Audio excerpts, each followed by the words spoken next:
A change of heart. You know her. Carnations are her favorite flowers. Her favorite color is green. She hates coffee, and always sleeps on the left side of the bed.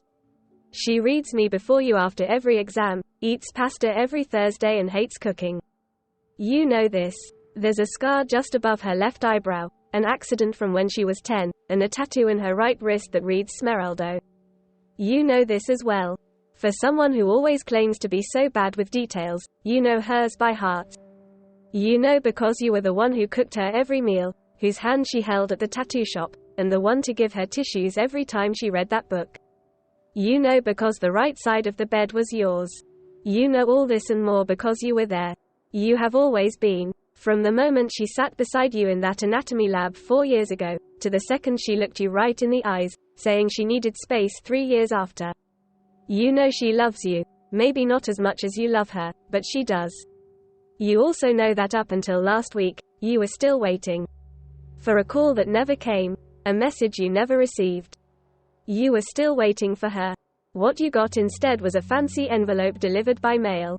A letter you know she didn't write, words she probably didn't mean, but it still had her name, along with someone else's, signed at the bottom of it. You don't know how to react. You don't know what to think. You just feel. And feelings can be so heavy and so strong they can choke you if you don't remember how to breathe properly. You rack your brain for everything you know about her, but nothing explained the envelope, just like nothing seems to fit the picture of the girl that is currently walking down the aisle.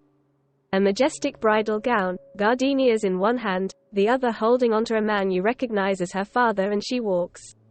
With every step, your heart seems to sink a little deeper, and beats a little faster. She walks past the row where you're standing, and for a fleeting moment, everything around you disappears while you wait for her to turn to look at you, but she doesn't. You should have known better. You're part of this big fancy looking crowd, in this big fancy garden, and there is no way she would have turned to look at you when she's already looking at someone else at the altar.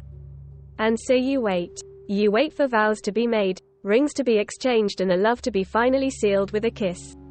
Then for another fleeting second, you wait to be told that this is all just a prank or a nightmare, and you wait to wake up in your right side of the bed, safe and comfortable.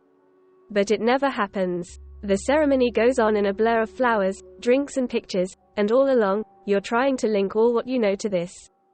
Her favorite color is green. You remind yourself, but everything from the flower wreaths that decorate the guest chairs, to the paper lanterns that surround the dance floor, and the ribbons that hang from the branches is a certain shade of red. Carnations are her favorite flowers, you think, but they are nowhere in sight. Nothing is adding up, and your mind seems to shut down every now and then. Now, you're in a table with 4 other strangers when the groom stands to make his speech. He thanks everyone before he starts talking about the woman that brought magic to his life, the one who painted his world and made him the luckiest breathing man. You look at him and wonder if your eyes would light up the night sky the way his are doing right now, if you were the one standing in there instead of him. You then try to hate him. You desperately look for a flaw in his speech, a lie, but you fail to do so. You can't seem to hate him.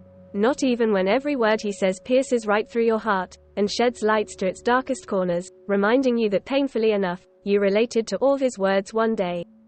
The best man stands next, and you listen carefully to the jokes he makes and the stories he tells of how special their bond is. The crowd laughs and claps, then toasts and laughs a little more, unaware that somewhere in the middle, the last intact pieces of a heart are breaking slowly, painfully, and in the cruelest of ways. It all comes rushing back then. You're just waking up and she's staring at you. You're in the kitchen cooking when she hugs you. She's laying on the couch when you bring her flowers because she had a rough day. It's her birthday and you're in the library buying her a gift. It's your anniversary and you're in a fancy restaurant you had to save for 2 months to afford. Now she's no longer home and you're waiting by the door, on the couch, in the kitchen, and in your left side of the bed, and it's so cold. You're holding your phone, jumping when it rings and it's not her, and you wait. You're waiting when days become weeks, then months, and you can't lose hope, not just yet.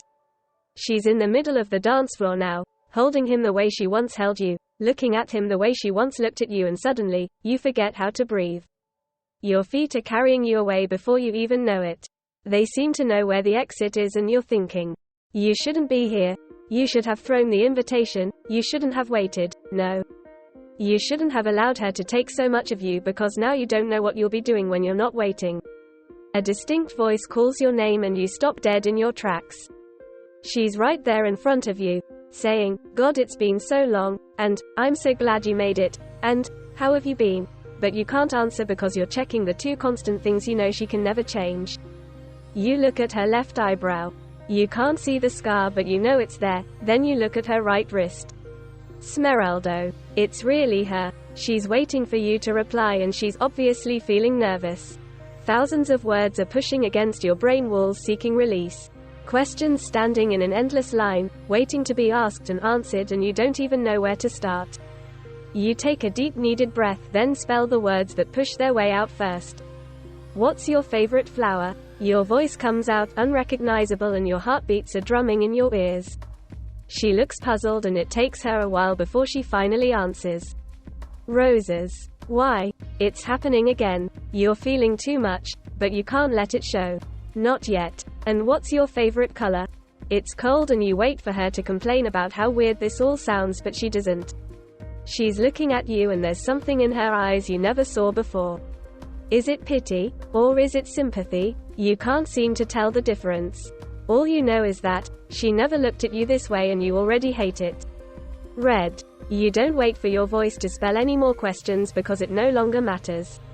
You're walking away now. You're walking away from a woman whose favorite flowers are roses and whose favorite color is red.